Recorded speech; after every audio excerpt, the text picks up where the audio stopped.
I stared at the group text, the blue glow of my phone casting shadows across my trembling hands. It was just a few words, sharp and cold, like a blade slipped between my ribs. You're out. Don't come to Thanksgiving.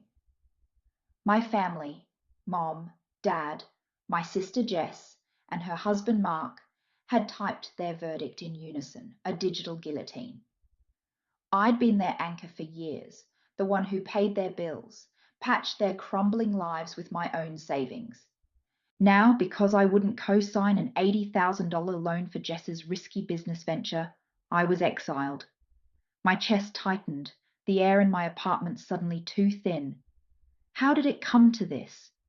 I scrolled back through the thread, each message a fresh wound. Jess's plea had started it all 3 days ago. Sarah, we need your help. This loan is our last shot. Her voice, even through text, carried that desperate edge I knew too well. I'd seen her dreams crash before: boutiques, food trucks, pyramid schemes, each one funded by my dwindling bank account. This time, it was a bakery, a sure thing.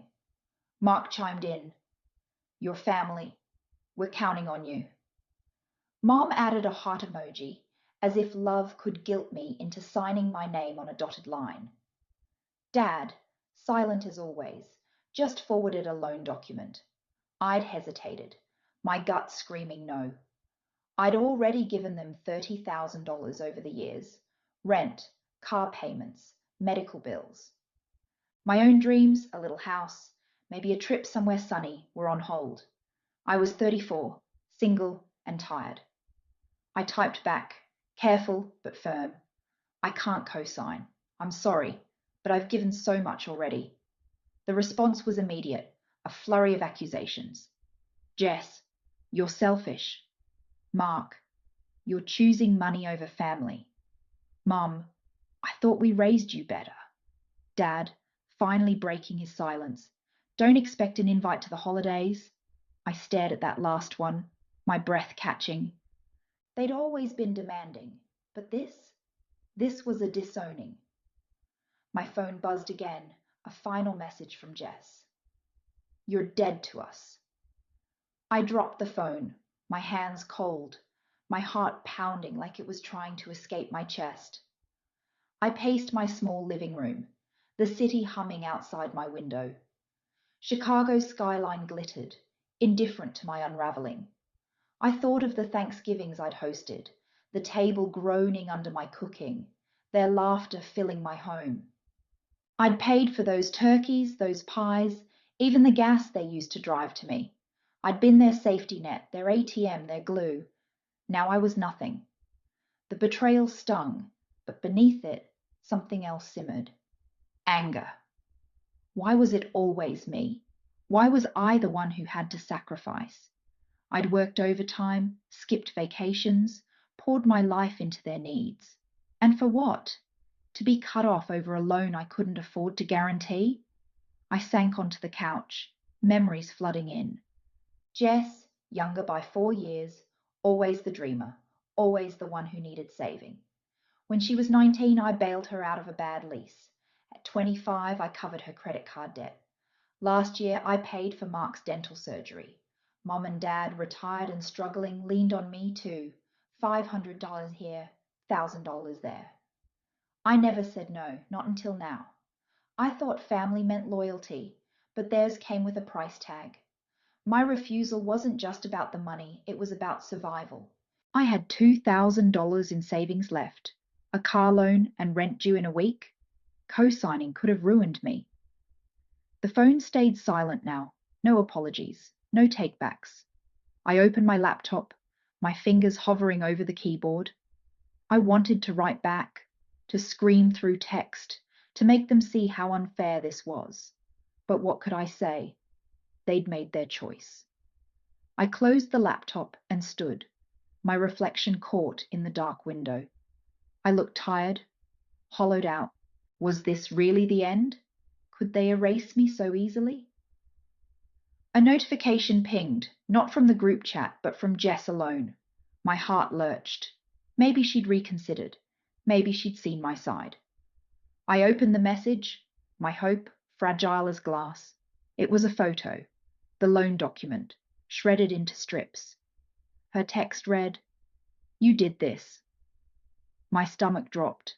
This wasn't an olive branch, it was a declaration of war. The bathroom stall felt like a fortress, its chipped metal walls closing in as I crouched on the toilet seat, knees tucked to my chest. The office hum, phones ringing, keyboards clacking, filtered through the door. But in here, it was just me and the echo of Jess's final text. "You did this." The shredded loan document lingered in my mind, each torn strip a piece of my family, scattered and irreparable. My phone, clutched in my hand, was silent now, but its weight felt like a brick, heavy with the words that had severed me from them. I'd fled to this bathroom at work, the only place I could hide from the world unraveling outside. The fluorescent lights buzzed overhead, casting a sickly glow on the tiles. My reflection in the smudged mirror had startled me when I'd rushed in. Eyes red, cheeks streaked, a stranger staring back. I'd been at my desk pretending to review spreadsheets when the panic hit. My co-workers didn't notice. They never did. I was Sarah, the quiet one, the reliable one, always at her desk by 8 a.m. But today, I couldn't breathe through the ache in my chest. I'd grabbed my phone and bolted, the restroom's cold air a temporary shield against the storm inside me. I replayed the group chat in my head, each message a fresh cut. Jess's venom, Mark's disdain, Mum's disappointment, Dad's cold dismissal. They'd all turned on me so fast. I'd spent years weaving our family together, my paychecks stitching up their gaps. I'd thought it was love, but now I saw it for what it was, a transaction. They loved me as long as I gave, as long as I sacrificed. The moment I said no, I became expendable. My fingers traced the edge of my phone case, worn smooth from years of nervous fidgeting. How had I not seen this coming? The stall smelled faintly of bleach, grounding me in the moment. I closed my eyes, trying to steady my breathing, but memories flooded in. Thanksgiving 2 years ago, when I'd cooked for 12, Jess laughing as she spilled wine on my rug. Mom's warm hug as she left, whispering, "You're our rock, Sarah." Dad, gruff but proud, clapping my shoulder. Those moments felt real, but now they seemed like a script I'd been too naive to question. Had they ever loved me? Or was it always about what I could provide? The thought twisted like a knife, and I pressed my palms against my eyes, willing the tears to stop. A faucet dripped somewhere, a slow, maddening rhythm. I shifted, my legs cramping, and checked my phone again. No new messages, just the photo of the shredded loan document staring back. Jess's bakery dream, one she swore would change everything, was dead because of me. At least that's what she wanted me to believe. But I knew the truth. Her plans always crumbled, and I was always the one left to clean up. This time, I'd protected myself, and it cost me everything. My savings were nearly gone, my apartment lease was month to month, and my car payment was late. Co-signing would have been suicide, but saying no felt like murder. I thought about calling Mom, begging her to understand, but the image of her heart emoji next to her guilt trip text stopped me. She'd chosen Jess, just like Dad had. They all had. I was alone now, truly alone, in a way I'd never felt before.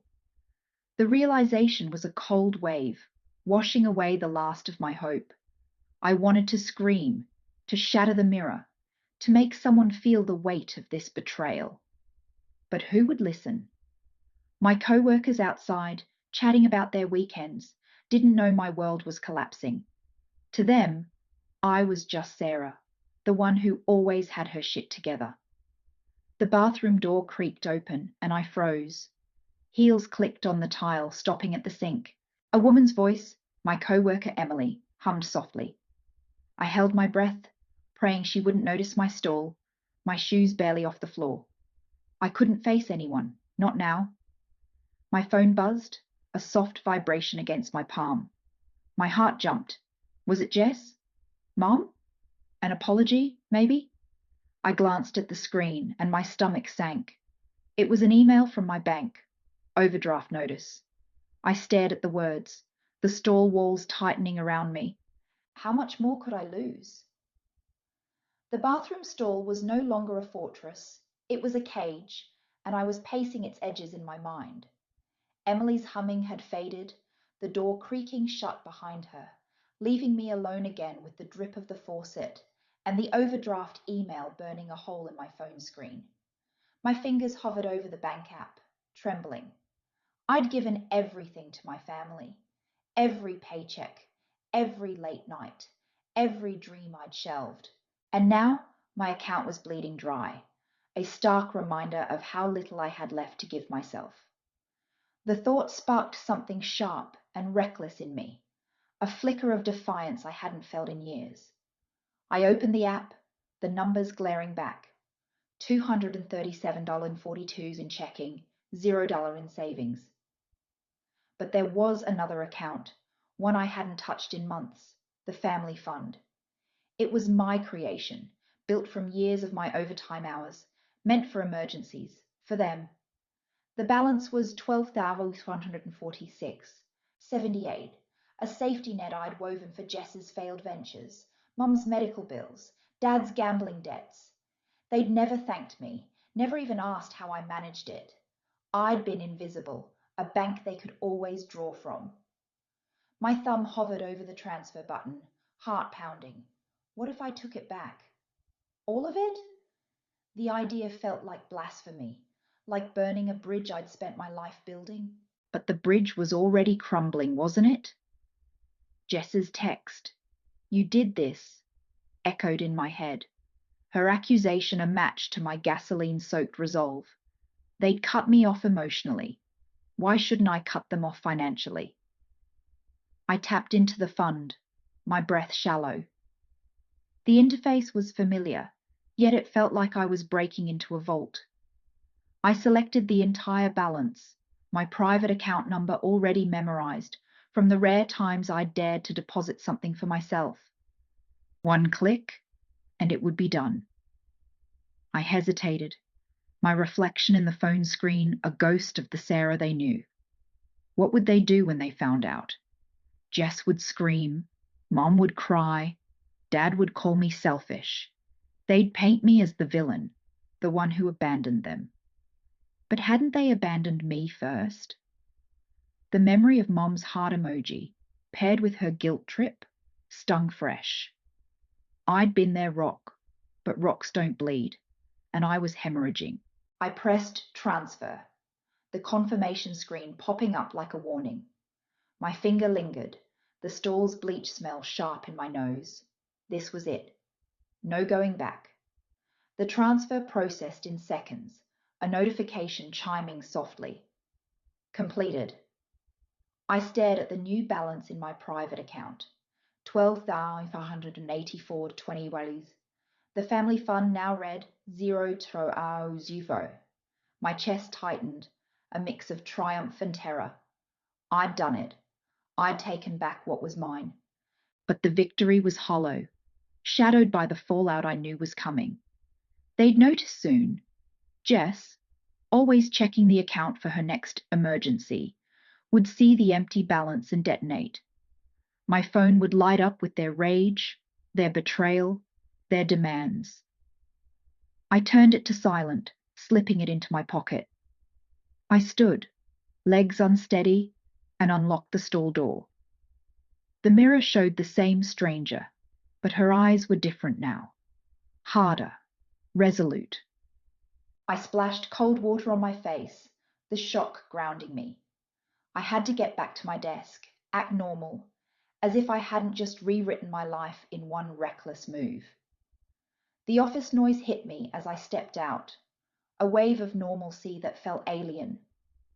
My co-workers typed away, oblivious to the earthquake inside me.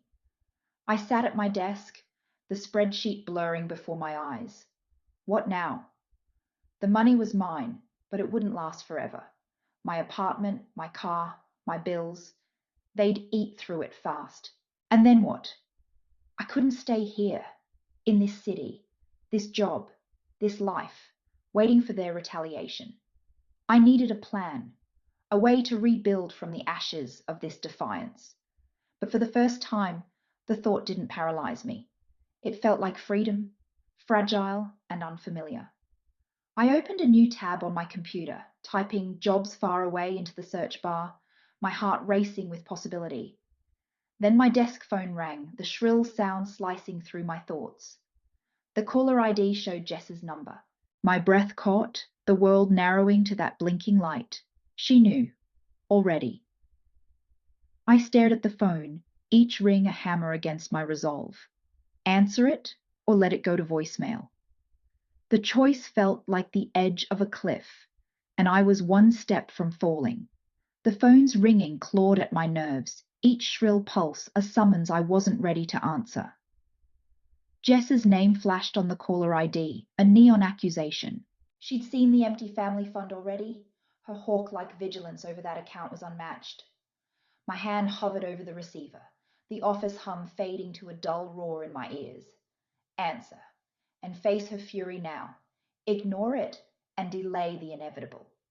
My stomach churned, the weight of 12,084 $20 in my account, both a shield and a target. I let it ring, the voicemail light blinking like a warning shot as it stopped. I sank into my chair, the spreadsheet on my screen a meaningless grid of numbers. My search for jobs far away still glowed in the browser, a lifeline I hadn't yet grabbed. The money was mine now, but it was a ticking bomb. Jess wouldn't just call, she'd rally mom and dad, maybe even show up here, her voice sharp enough to cut through the office's thin walls. I could picture her, pacing her cluttered apartment, phone pressed to her ear, demanding answers I didn't owe her, not anymore. The family fund had been my grandmother's legacy, a modest inheritance she'd left me when I was 22. She'd pressed the check into my hands, her eyes fierce with pride. This is for your future, Sarah, she'd said. But my future had been hijacked. Mum's hospital stays, Dad's sure bets at the casino, Jess's endless string of failed startups, they'd all come knocking. I'd turned that $10,000 into a lifeline for them, adding every spare dollar from my paychecks, working weekends, skipping vacations. It grew, slowly, painfully, until it became the crutch they leaned on without question. My sacrifice, their entitlement. I'd never told them about Grandma's gift. They thought the fund was just my savings, my responsibility as the family's fixer. Jess once called it our money, as if my sleepless nights were communal property. The memory stung, fueling the defiance that had led to that transfer.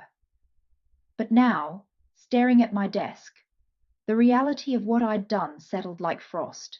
I'd burned a bridge, yes, but I was still on their side of the river, surrounded by their ghosts. My fingers twitched toward the browser, scrolling through job listings. A marketing role in Denver, a remote data analyst position, a teaching gig in rural Maine. Each felt like a door to a life I could barely imagine, one where I wasn't defined by their needs.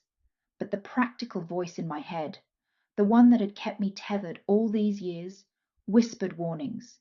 The money wouldn't last. Rent, car payments, groceries. It would vanish faster than I could plan. And then what?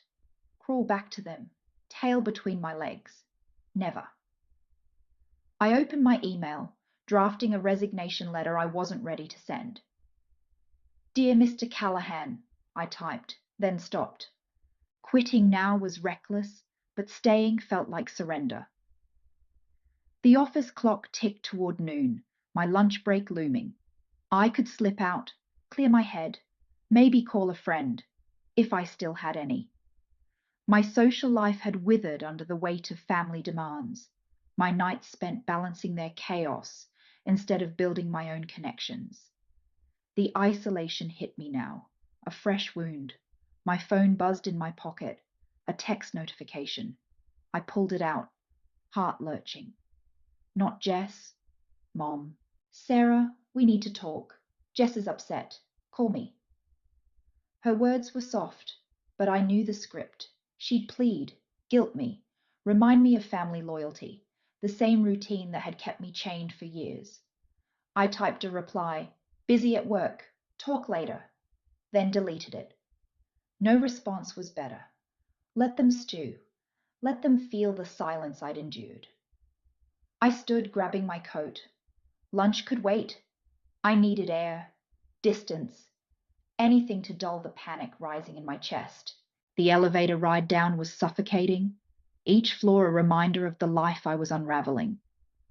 Outside, the city's noise hit me. Horns, chatter, the pulse of a world that didn't care about my rebellion. I walked, aimless, toward the park a few blocks away, my mind racing. A plan was forming, fragile but real. Leave the city, start over, rebuild. But could I outrun them, their voices, their needs, their shadows? My phone buzzed again, this time a voicemail alert. Jess's voice, I was sure, sharp and venomous. I stopped at a crosswalk, the crowd surging around me. Listen to it, or keep walking. The light turned green, but I stood frozen, the choice heavier than the money I'd stolen back. The park was a patchwork of green and grey, the city's heartbeat softened by rustling leaves and distant laughter. I found a bench near the pond, its surface rippling under a tentative breeze, and sat, my coat bunched beneath me. My phone rested heavy in my pocket, Jess's unheard voicemail a silent accusation. I didn't need to listen to know her tone, sharp, righteous, the same edge she'd used when she demanded I cover her rent 2 years ago. The memory of that call, her casual expectation, burned fresh. I'd paid, of course. I always did. I stared at the water, trying to anchor myself in its small, predictable waves. The $12,584. 20 sat in my account, a number I could recite like a prayer, but it wasn't freedom. Not yet. It was a fragile raft, and I was still adrift in their sea. Jess's fury would be immediate. Mom's guilt would come slower, softer, but no less suffocating. Dad would call eventually, his voice slurred with casino bravado, acting like the money was his to lose again. I'd spent a decade building that fund, eroding myself to keep them afloat. Missed vacations, skipped meals, nights spent calculating instead of dreaming. My life, a ledger of their needs. A jogger passed, her ponytail swinging, oblivious to the weight I carried. I envied her, the simplicity of her stride. My own steps felt leaden, each one a question. Could I leave? Really leave? The job listings I'd scrolled through, Denver, Maine, remote, flickered in my mind like mirages. They promised escape, but the practical voice in my head, the one that had kept me tethered, whispered its doubts. Rent in a new city, moving costs, the inevitable emergencies. 12,584 telling wasn't enough to outrun reality. And yet, staying meant drowning. I pulled out my phone, thumb hovering over the voicemail. What would Jess say? That I'd betrayed them? That I'd stolen what was ours? The fund had been my secret, my sacrifice, but they'd claimed it without question. Grandma's check, her fierce eyes, her belief in my future, it had become their crutch. I'd let it happen, piece by piece, until I was as invisible as the air they breathed. The realization twisted in my chest, a knot of anger and grief. I'd given them everything, my time, my dreams, my silence, and they'd never even asked. A duck glided across the pond, serene, unaware of the storm in my head. I wanted that calm, that detachment. Instead, my mind replayed the years, Mum's hospital bills piling up, Dad's gambling debts, Jess's endless pitches for ventures that never took off. I'd worked overtime, taken freelance gigs, lived on instant noodles to keep the fund alive. My friends had drifted away, their invitations unanswered as I juggled their crises. My apartment was a shrine to frugality, second-hand furniture, bare walls, a life pared down to necessity. For them, my fingers tightened around the phone. I could delete the voicemail, block their numbers, disappear. But the thought felt like a blade, sharp and reckless. They were family, weren't they? Flawed, demanding, but mine.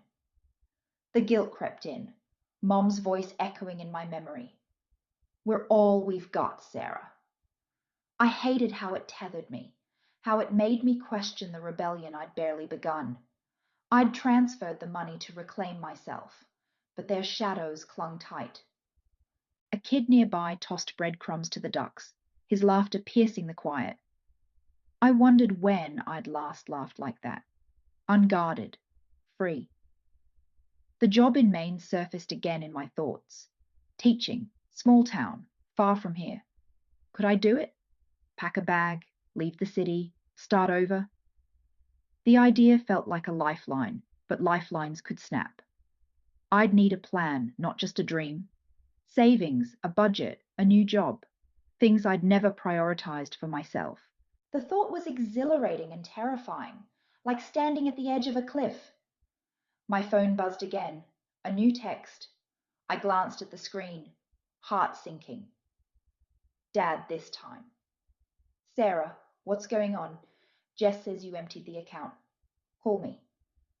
His words were a punch, casual but demanding, as if I owed him an explanation. Anger flared, hot and sudden. I'd given enough. I stood, the bench creaking beneath me, and started walking, faster now, toward the park's edge. The city loomed ahead, its skyline a challenge. Delete the voicemail or face Jess's wrath? Keep walking or turn back to the life I'd always known? The choice felt like a thread, pulling taut, ready to snap. The city's pulse thrummed beyond the park, a low hum of traffic and lives unburdened by my choices. I clutched my phone, Dad's text glowing like a brand. Sarah, what's going on? Jess says you emptied the account. Call me. His words, so cavalier, ignited a spark of defiance.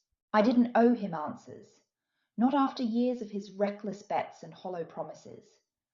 My feet carried me toward the park's iron gates, each step a rebellion against the weight of their expectations. The skyline stretched before me, sharp and unyielding, daring me to break free. I stopped at a crosswalk, the red hand flashing, forcing me to pause. My thumb hovered over Jess's voicemail, the urge to delete it, warring with the need to hear her accusations. What would she say? That I was selfish? A traitor? The thought of her voice, laced with that familiar mix of entitlement and scorn, twisted my stomach.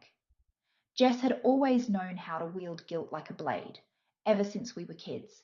She'd borrow my clothes, my savings, my time, and somehow make me feel small for wanting them back. And yet, I'd let her. Until now. The light turned green and I crossed, the crowd swallowing me. A woman with a stroller brushed past, her toddler's chatter a fleeting distraction. I envied that child's world, where problems were solved with a hug or a nap.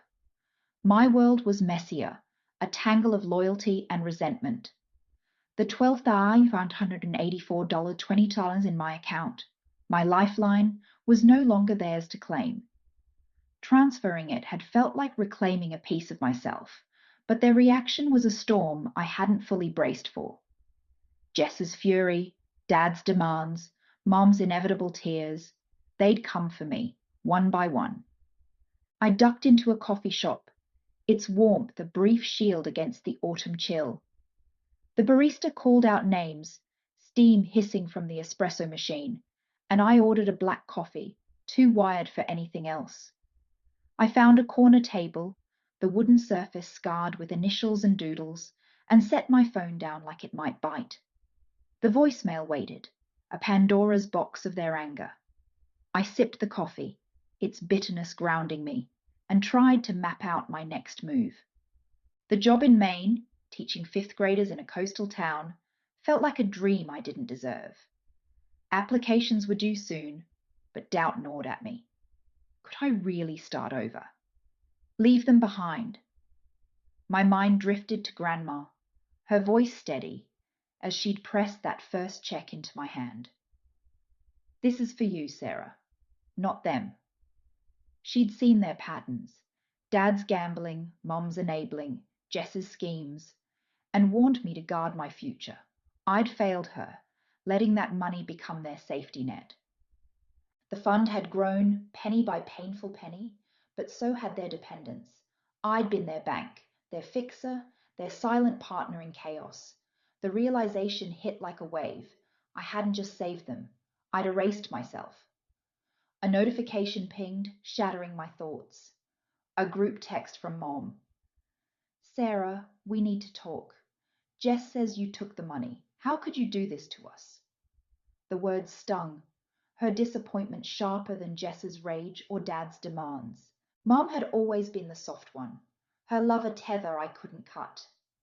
But this, her siding with them, assuming I'd betrayed us, felt like a door slamming shut. My chest tightened, anger and hurt colliding. They'd cast me out without even asking why. I stared at the message, fingers trembling. I could reply, explain, beg them to understand. Or I could let their words hang, unanswered, and choose myself for once. The coffee grew cold in my hands, the shop's hum fading as I faced the truth. Staying meant surrendering. Leaving meant fighting. For a life I'd barely imagined, for the woman I'd buried under their needs. The main job flickered in my mind again, its promise fragile but real. I opened my email, the application half drafted, and felt a spark of resolve. But then my phone lit up again, a new message in the group chat. Jess this time. You're not family anymore, Sarah. You're done. The words seared, a final blow I hadn't expected. I set the coffee down, my vision blurring. Was this it? The end of us? Or the beginning of me? I opened the voicemail, Jess's voice waiting to confirm my exile. But as my finger hovered over play, a stranger's laugh from the next table jolted me. Could I walk away, or would their verdict define me? The answer lay in the choice I made next. Word count, 708. Jess's voicemail crackled through my earbuds, her voice a venomous hiss that drowned out the coffee shop's hum. You think you can just take it all and run? You're nothing without us, Sarah. Nothing. Each word landed like a slap, her rage so raw it felt like she was standing over me. I yanked the earbuds out, my hands shaking, and stared at the phone as if it could undo her verdict. You're not family anymore. The words looped in my head, a cruel mantra I couldn't silence. I wanted to scream back, to tell her she'd drained me dry, but the truth choked me. Part of me still craved her approval. The barista called another name, the scent of fresh coffee grounding me for a fleeting second.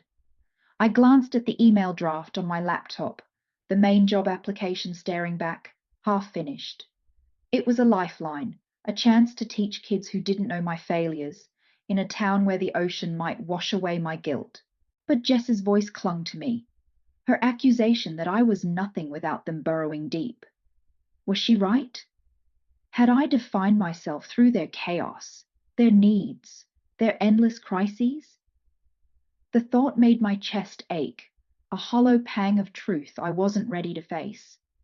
I closed the laptop, unable to type another word. The group chat blinked with new messages, but I couldn't look. Mom's plea, Dad's demands, Jess's venom. They'd pile on until I broke or fought back. I sipped the cold coffee, its bitterness mirroring the resentment simmering inside. For years I'd been their anchor, bailing out Dad's gambling debts, covering Jess's overdrafts, soothing Mum's tears. The fund, Grandma's gift to me, had become their crutch, and I'd let it happen. I'd thought I was helping, but I'd only built a cage around myself. A memory flashed. Jess at 16, sneaking out with my car, crashing it into a mailbox, then crying to Dad that I'd pressured her to drive. I'd taken the blame, paid the repairs, and swallowed her smirk. Back then, I thought that's what sisters did, protected each other, no matter the cost. Now at 28, I saw it clearly. Jess didn't protect me. She used me. And Dad, with his charm and empty promises, had cheered her on. Mom, too soft to intervene, had let their dysfunction fester. I'd been complicit too, always saying yes, always fixing their messes. The coffee shop door swung open, a gust of autumn air sweeping in. I shivered, pulling my scarf tighter, and noticed a man at the counter, his voice loud as he argued about a wrong order. His anger, so public and unashamed, stirred something in me. I'd never raised my voice, never demanded my share. I'd been the quiet one, the reliable one, the one who paid the price.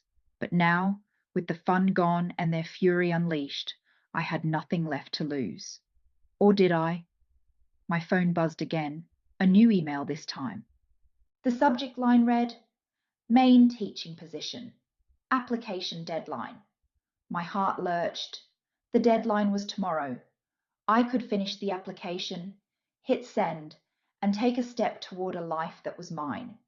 But the weight of their words, Jess's, Mom's, Dad's, pressed down, whispering that I'd fail, that I'd always be theirs to pull back. I opened the email, scanning the requirements, and felt a flicker of hope. The job was real, attainable, a chance to start over. But could I leave them behind, knowing they'd spiral without me? I thought of Grandma again, her eyes fierce as she'd handed me that check. Don't let them take your dreams, Sarah. She'd known even then that I'd need her strength. I'd failed her once, but I wouldn't again. I opened the laptop, my fingers hovering over the keys, ready to finish the application. But then my phone lit up with another group chat message, this time from Dad. Sarah, the bank's calling. Cards are bouncing. Fix this now. The demand hit like a punch, pulling me back to their chaos. My resolve wavered, the main job fading under the pressure of their needs. I could ignore them, send the application, and choose myself. Or I could answer, step back into their storm, and lose the woman I was fighting to become. The coffee shop's warmth felt stifling now, the walls closing in. I stared at Dad's message, my thumb trembling over the reply button. What would I say? What would I choose? The answer would define me, and it was a choice I couldn't delay. I stared at Dad's message, the words, "Fix this now," pulsing on my screen like a heartbeat. My thumb hovered over the reply button, the coffee shop's chatter fading into a dull roar. The main job application glowed on my laptop, its promise of escape so close I could taste it. Salt air, quiet nights, a classroom of kids who'd never heard my family's names. But Dad's demand clawed at me, dragging me back to the familiar chaos. I'd spent years bailing them out, stitching their lives together while mine unraveled. Could I really walk away now? I set the phone down, its screen dimming, and opened a new document instead. My fingers trembled as I typed, "The Ledger of Truth." It sounded dramatic, like something Grandma would have whispered with a glint in her eye, but it felt right. If I was going to confront them, really confront them, I needed more than words. I needed proof, a reckoning of every sacrifice, every dollar, every sleepless night I'd given them. I'd been their bank, their therapist, their scapegoat, and they'd never once thanked me. The ledger would show them who I was, who they'd used. I started with the numbers, Grandma's fund, that sacred $50,000 she'd left me for my dreams. Gone. I listed every withdrawal. $8,000 for Dad's gambling debts when the bookies came knocking. $12,000 for Jess's overdrafts after her business ventures collapsed. $5,000 for Mom's medical bills when her insurance lapsed. Then the smaller cuts, $200 here for Jess's phone bill, $500 there for Dad's emergency car repair. The numbers stacked up, each one a piece of me I'd let them take. My hands shook as I typed, anger mixing with shame. Why had I said yes every time? But it wasn't just money. I added the intangibles, the things no one could quantify. The nights I stayed up listening to Mom sob about Dad's latest betrayal, promising her it'd be okay when I knew it wouldn't. The weekends I spent cleaning Jess's apartment after her parties, scrubbing vomit from her couch while she slept it off. The job interviews I'd skipped to drive Dad to court, his charm masking the lies he'd fed the judge. Each memory was a weight, and writing them down felt like lifting a stone off my chest, only to find another beneath it. The coffee shop's lights flickered, a storm brewing outside. Rain tapped the windows, mirroring the storm inside me. I kept typing, my words spilling faster now. I wrote about the time Jess borrowed my credit card for groceries and racked up $1,200 on clothes. How Dad had laughed it off, saying, "She's young, Sarah, let her live." I wrote about Mom's silence, her eyes pleading with me not to make waves. I'd swallowed it all, thinking that's what love looked like. But love shouldn't leave you hollow.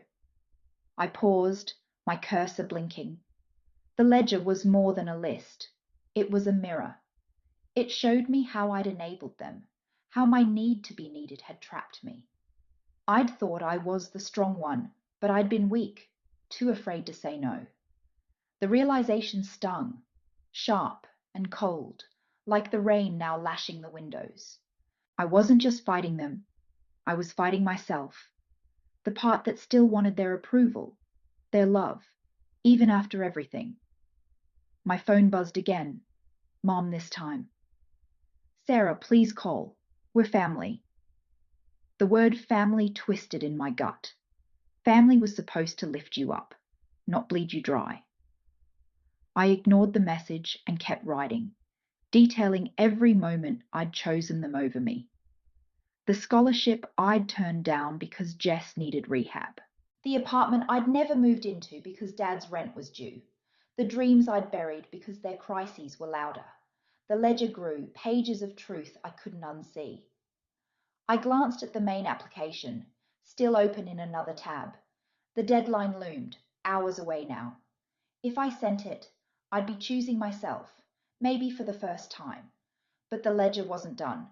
I needed to finish it, to lay bare every sacrifice before I faced them. They'd see it, Jess, Mom, Dad, and they'd have to confront the truth. Would they beg, rage, or finally understand? I didn't know, but I couldn't stop now. The coffee shop door swung open, a gust of wet air hitting me. A figure stood in the doorway, drenched, their face shadowed. My heart skipped. It couldn't be Jess. She wouldn't come here, would she? But the way they stood, tense and deliberate, felt too familiar. My phone lit up again. Another message from Dad. "We're coming to talk. Don't run." My breath caught. They were closing in and the ledger wasn't ready. Would I face them with the truth? Or would their storm swallow me again? The figure in the doorway hesitated, rain dripping from their hood onto the coffee shop floor. My pulse thrummed in my ears, drowning out the storm outside. I clutched my laptop, the ledger of truth still open, its words burning into me. Was it Jess? Dad? Both of them, ready to corner me with their excuses? I squinted, trying to make out the face beneath the hood, but the dim light and my own panic blurred everything. My phone buzzed again, Dad's message glaring. "We're coming to talk. Don't run." I wanted to bolt, to grab my things and disappear into the main application, into a life where their shadows couldn't reach me. But my legs felt like lead, pinned by the weight of the ledger and the truth it held. I forced my eyes back to the screen, typing faster now, as if the words could shield me. The ledger had grown into a beast, raw and unyielding, but it wasn't enough. I needed something undeniable, something that would force them to see what they'd done. Then it hit me. A memory I'd buried, too painful to touch until now. Last year, Jess had come to me, eyes red, swearing she'd changed. She needed a loan, she said, to start over, to prove she could be better. I'd signed the papers without reading them, trusting her because she was my sister. But the bank statements never added up. She'd paid nothing back, and I'd let it slide, like always. What if there was more to it? I opened my email, searching for the loan documents. The coffee shop's Wi-Fi lagged, each second stretching into eternity. The figure at the door moved closer, weaving through tables, their steps deliberate. My heart pounded, but I couldn't look up. Not yet. I found the email, buried in a folder labeled Family. The attachment loaded, and I scanned the pages, my stomach twisting. There it was, my name, my signature, but the numbers were wrong. The loan wasn't $5,000 like Jess had said. It was $20,000. And the purpose? Not her fresh start. It was for a car I'd never seen, never driven, never even heard of. My hands shook as I scrolled. The account listed wasn't mine. It was Dad's. The realization crashed over me like the rain outside. They hadn't just taken my money. They'd forged my name, my future, to fund their lies. Jess hadn't acted alone. Dad was in on it, maybe Mom too. The ledger wasn't just a record of my sacrifices. It was proof of their betrayal, a crime written in black and white. I felt sick, the coffee I'd sipped threatening to come back up. How many other lies had they buried? How many times had they used my trust to build their lives while mine crumbled? The figure was closer now, only a few tables away. I could see the edge of a familiar scarf, Mum's scarf, the one I'd bought her for Christmas 2 years ago. My chest tightened. She'd come too, part of their ambush. I wanted to scream, to demand answers, but my voice felt trapped, tangled in years of silence. I typed faster, adding the loan to the ledger, my words sharp and jagged now. Forgery, I wrote, $20,000. My name, their gain. Each keystroke was a rebellion, a refusal to let them erase me again. I glanced at the main application, still open, its deadline ticking closer. It was my lifeline, my chance to break free, but the ledger demanded more. I couldn't leave until it was complete, until every betrayal was laid bare. The figure, Mom, stopped at my table, her face pale and drawn under the hood. Sarah, she whispered, her voice trembling, we need to talk. Her eyes flicked to my screen, and I saw it. Fear. She knew I'd found something, maybe not what, but enough to shake her. I closed the laptop, my hands steady now, fueled by the fire in my chest. Talk, I said, my voice low but sharp. I'm done talking, Mom. I'm writing. Her lips parted, but no words came. The door swung open again, and Jess stepped in, her eyes locking on mine. Dad was right behind her, his face hard, unyielding. They'd come as a unit, ready to drown me in their version of the truth. But the ledger was mine, and it wasn't finished. Could I face them now, with the forgery burning in my mind, or would their words pull me back into their chaos? I stared at Mom, her scarf dripping onto the coffee shop floor, her eyes darting between me and the laptop I'd just slammed shut. Jess and Dad loomed behind her, their silhouettes framed by the rain-streaked windows. The air felt thick, like the moment before a storm breaks, and my heart pounded so hard I thought it might crack my ribs. The ledger's weight pressed against my chest. Not just the digital file, but the truth it carried. The forged loan, the $20,000 lie, their signatures on my future. I gripped the edge of the table, anchoring myself against the urge to run or scream or both. Mom reached out, her hand trembling, but I pulled back, my chair scraping against the floor. "Sarah, please," she said, her voice barely above a whisper. "We didn't mean for it to go this far." "I didn't mean for what to go this far? The betrayal? The forgery? The years of leaning on me while I drowned in their needs?" Jess stepped forward, her face a mix of guilt and defiance, like she'd rehearsed this moment, but hadn't quite believed it would come. Dad stayed back, arms crossed, his silence louder than any words. I forced myself to breathe, to keep my voice steady. "You didn't mean to forge my name?" I said, my words slicing through the hum of the coffee shop.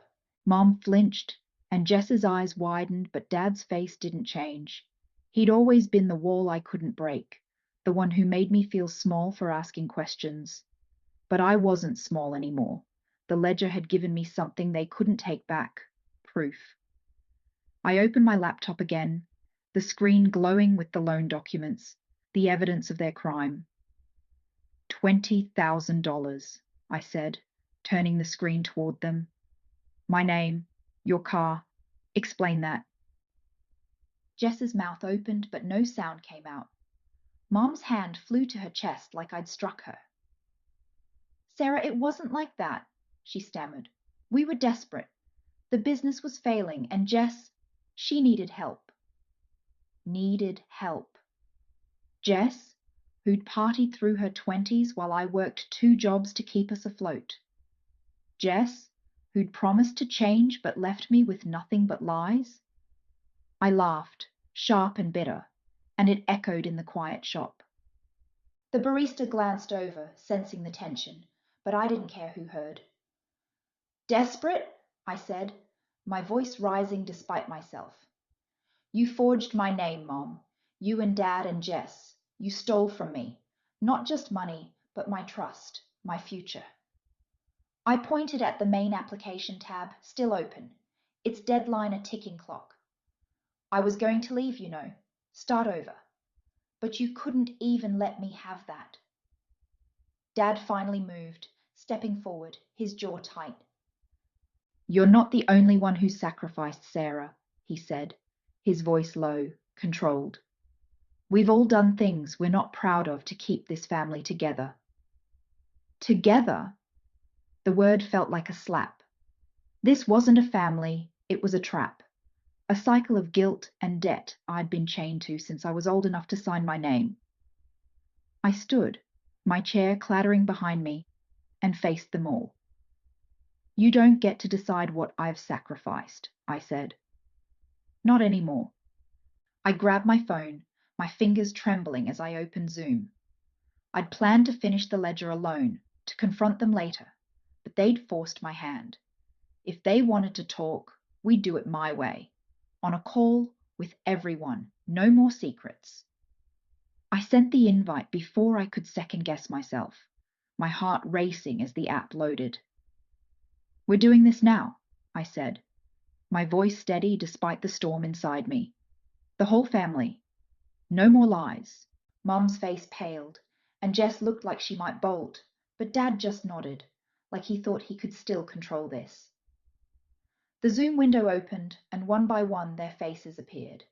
Uncle Mike, Aunt Claire, even Grandma, her eyes sharp despite her age. They didn't know what was coming, but I did. The ledger was ready, the loan documents loaded, and my words were a fire I couldn't put out. "Sarah, what's this about?"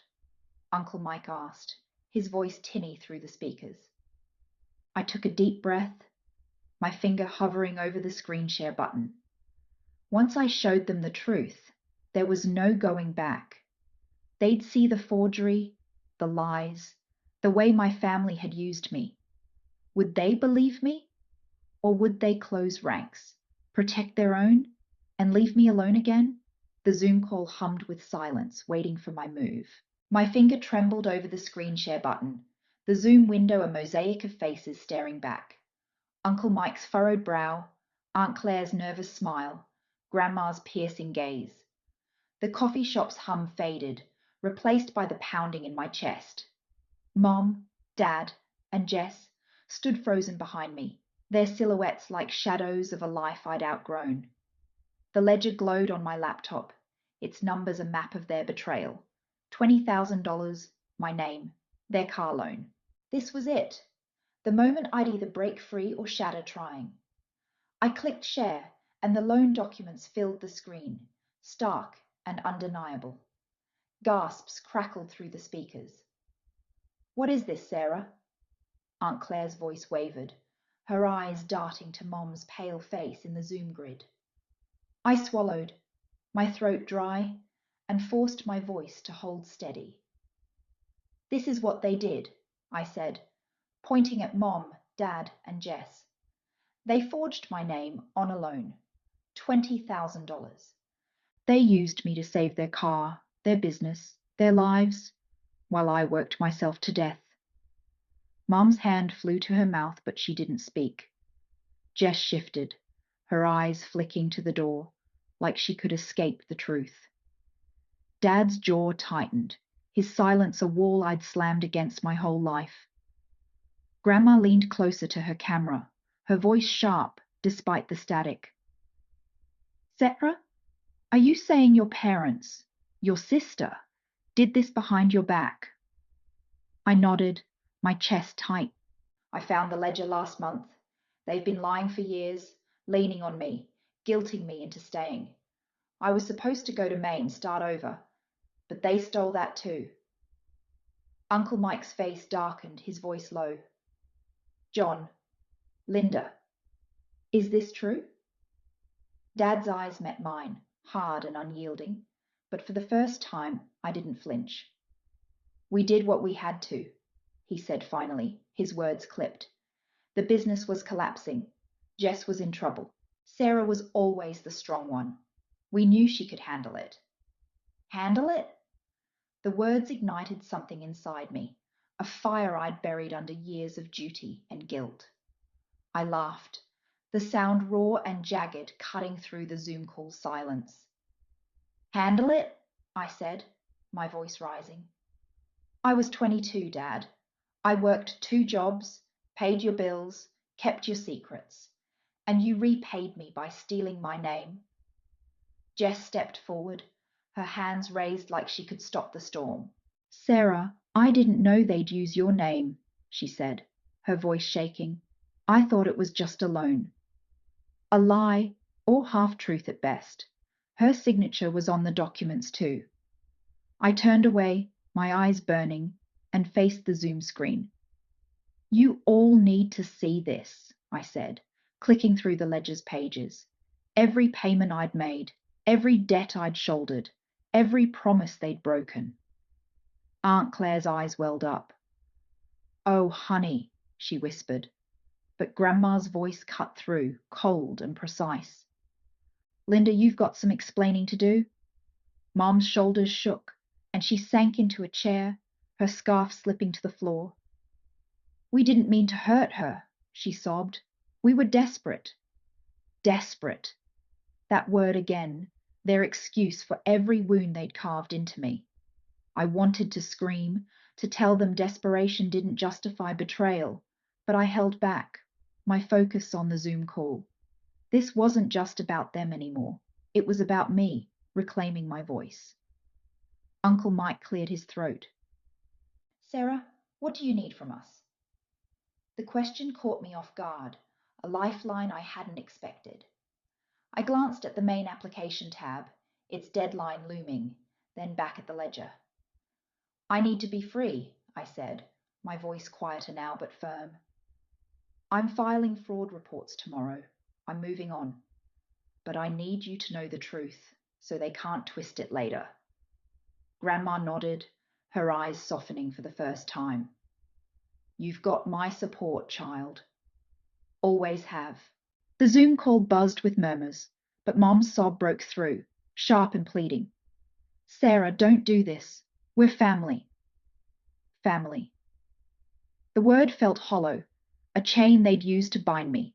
I closed my laptop, the screen going dark, and stood, my legs steady despite the ache in my chest. Family doesn't forge, I said, my eyes locked on hers. Family doesn't lie. I grabbed my bag, the ledger's weight still heavy in my heart, and walked toward the coffee shop door. Rain lashed the windows, but I didn't care. I was done carrying their storm. As I pushed the door open, Jess's voice called after me, desperate and cracking. Sarah, wait! There's something else you need to know. I froze, my hand on the handle, the rain's roar filling my ears. What else could they possibly have hidden? The door swung shut behind me, but her words echoed, a new weight I wasn't sure I could bear. The rain stung my face as I stood frozen outside the coffee shop, Jess's voice still ringing in my ears. There's something else you need to know. What could possibly be left? My hand gripped the door handle, slick with rain, my heart pounding so hard I thought it might crack my ribs. I wanted to keep walking, to let the storm swallow her words, but something in her tone, raw, almost broken, pulled me back. I turned, the door creaking open, and saw her standing just inside, her face pale, eyes wide with something I couldn't read. Fear? Guilt? I didn't know, but it wasn't the Jess I'd grown up with, the one who'd always had an answer for everything. I stepped back inside, the coffee shop's warmth a jarring contrast to the chill clinging to my skin. Jess stood by the counter, her hands twisting the hem of her jacket. Mom and Dad were gone, fled probably to avoid the fallout of the Zoom call.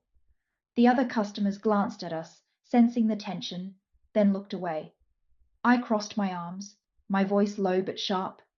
What, Jess? What else could you possibly have to say? She flinched, her eyes darting to the floor, then back to me. It's about Aunt Carol, she whispered. My stomach lurched. Aunt Carol? The one person in our family who'd always been my rock, who'd sent me care packages in college, who'd promised to help me move to Maine. What did she have to do with this? Jess took a shaky breath, her words tumbling out. She knew about the loan. Not at first, but Mom told her a year ago. Carol didn't stop it. She said it was for the family, that you'd understand someday. The words hit like a slap, stealing my breath. Aunt Carol, my confidant, the one who'd called me her brave girl when I'd cried about Mom's drinking or Dad's silence, she'd known. Betrayal burned through me, hotter than anything I'd felt in that Zoom call. I wanted to scream, to demand why, but Jess kept talking, her voice barely audible. She didn't want you to leave, Sarah. None of them did. They thought if you stayed, you'd keep fixing things. I stumbled back, my shoulder hitting the wall. The coffee shop spun, the smell of espresso suddenly suffocating. Aunt Carol's face flashed in my mind, her warm smile, her handwritten notes, the way she'd hugged me at graduation. Was it all a lie? Had she been part of their plan to chain me to their chaos? My hands shook as I pulled out my phone, scrolling to her contact. I wanted to call her, to hear her deny it, but Jess's eyes told me the truth was already out. Why are you telling me this now? I asked, my voice breaking. Jess swallowed, tears spilling down her cheeks. Because I'm tired of lying, and I'm sorry, Sarah. I know it doesn't fix anything, but I am. Sorry. The word was a hollow echo, meaningless against the weight of what they'd all done. I turned away, my boots squeaking on the wet floor, and pushed back into the rain. The storm was relentless, soaking my hair, my jacket, my heart. I walked without direction, the city blurring around me, car horns, neon signs, strangers' voices. All I could think about was Aunt Carol. I'd planned to visit her tomorrow, to tell her about Maine, to share my victory. Now, that felt like stepping into a trap. I stopped under a streetlight, rain pooling at my feet, and made a decision. I wasn't running anymore, not from them, not from the truth. The next morning, I found myself in the grocery store, my cart half full of things I didn't need. I was numb, moving on autopilot, when I turned into the cereal aisle and froze. There she was, Aunt Carol, her grey curls peeking over a box of cornflakes. She hadn't seen me yet, her focus on the shelf, humming softly like she always did. My pulse roared in my ears. This was it, the moment I hadn't planned but couldn't avoid. I could walk away, pretend I hadn't seen her, or I could face her and end this for good. I pushed my cart forward, the wheels rattling, and her head snapped up. Her eyes widened, a smile starting, then faltering as she saw my face. "Sarah?" she said, her voice soft, uncertain.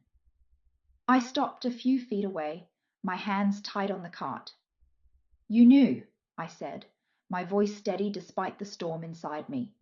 Her face crumpled and she reached out, but I stepped back. "You knew about the loan, Carol. You let them use me." Her mouth opened, but no words came. The aisle felt like a battlefield, the fluorescent lights too bright, the silence too heavy. I waited, my heart pounding, for her to say something, anything, that could make this right. But her eyes told me everything before she even spoke.